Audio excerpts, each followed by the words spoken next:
হঠাৎ ফোন দিলে? কেন অবাক হলে? সেটা বললাম কখন। কোথায় আছো তুমি? বের হব, রেডি হচ্ছি। আমি কি বিরক্ত করছি? না না, তা হবে কেন? আসলে মনে হচ্ছে যেন। দেশে ফিরলে কবে? তুমি কখন ফ্রি হবে? এই ঘন্টা তিনেক পর। কেমন চলছে সংসার? বিয়ে করিনি। তোমার? পোড়া কপাল আমার। কেন, কি হয়েছে? আমার ঘর ভেঙেছে। ধুর, কি না কি বলছো? সত্যি, ঠিকই শুনছো। তবে কেন এমন হলো? কাল দেখা করি চলো।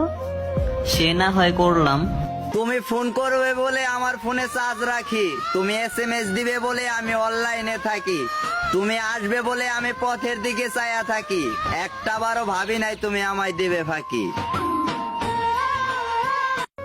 কাউকে বেশি মূল্য দিলে নিজের মূল্যটাও কমে যায়, এটাই বাস্তব।